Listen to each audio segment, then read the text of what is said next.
Hello, আসসালামু আলাইকুম viewers. আপনাদের জন্য আজকে একটি নতুন রেসিপি নিয়ে এসেছি। বলুন তো কি রেসিপি?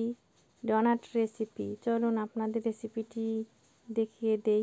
প্রথমে আমি 4টি ডিম নিয়েছি, ব্রয়লার ডিম। এরপর আমি ব্লেন্ডারে চিনি গুঁড়ো করে নিয়েছি। আমি এখানে 1 কাপ চিনি দিয়েছি। চিনিটা ভালো করে ব্লেন্ড করে নিয়েছি যেন তাড়াতাড়ি ডিমের সঙ্গে মিশিয়ে যায়। এরপর আমি ভালোভাবে চামচ দিয়ে চিনি ডিম মিশিয়ে নিচ্ছি, যে ভালোভাবে যখন মিশে যাবে এরপর আমি এখানে ময়দা দিব। আমি এখানে 3 বাটি ময়দা দিয়েছি। আপনারা রুটির মতো একটি ডো করে নেওয়ার মতো পরিমাণ মতো ময়দা দিবেন। এবং আমি এখানে হাফ চা চামচ ঘি দিয়েছি যেন ফ্লেভারটা সুন্দর আসে। দিয়ে আমি ভালোভাবে মিক্সার করে নিচ্ছি। চামচ দিয়ে প্রথমে আমি মিক্স করে নিব।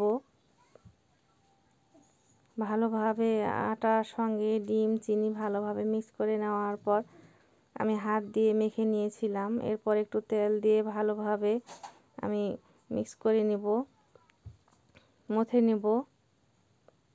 এই যে দেখুন আমার মথা হয়ে গেছে, ডোটা শক্ত হয়েছে রুটির মতো।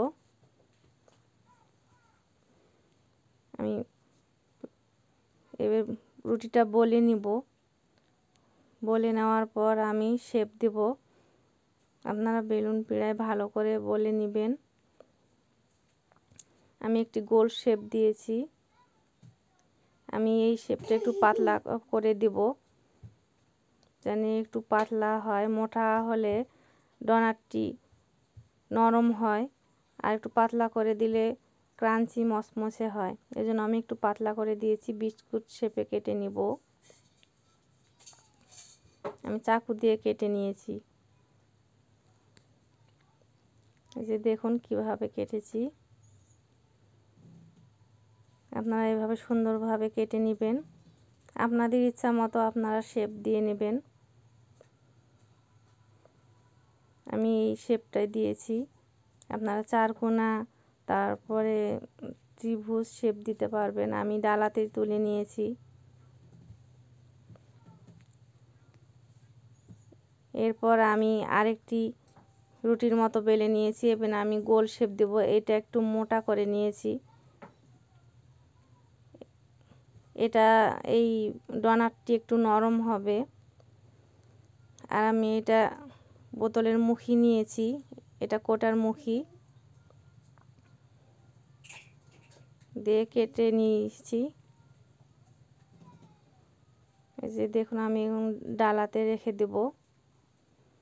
এবার আমি এগুলো ভালোভাবে তুলে নিয়ে ভাজতে নিয়ে চলে যাব।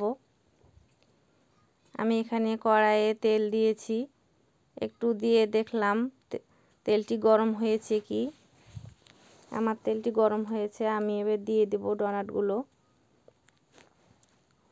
তেলে ভাজতে। এই যে দেখুন কিভাবে সবগুলো ফুলে উঠছে উপরে। আমার লালচে ভাব হয়ে গেছে। এপিঠ ওপিঠ আপনারা ভালোভাবে ভেজে নেবেন। যখন একটু লালচে ভাব চলে আসবে তখন সবগুলো ডোনাট আমি তুলে নিব।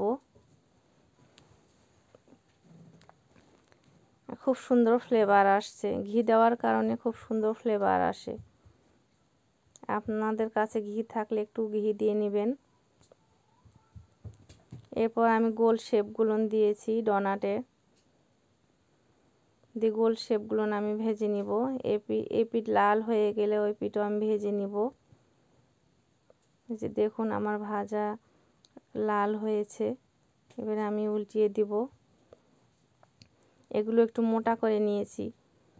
যাদের বাড়িতে ছোট বাচ্চা আছে তারা এগুলো খুব সুন্দরভাবে খেতে পারবে। এই যে দেখুন আমার ডোনাটগুলো ভাজা হয়ে গিয়েছে। আপনাদের ভেঙে দেখাচ্ছি কেমন হয়েছে।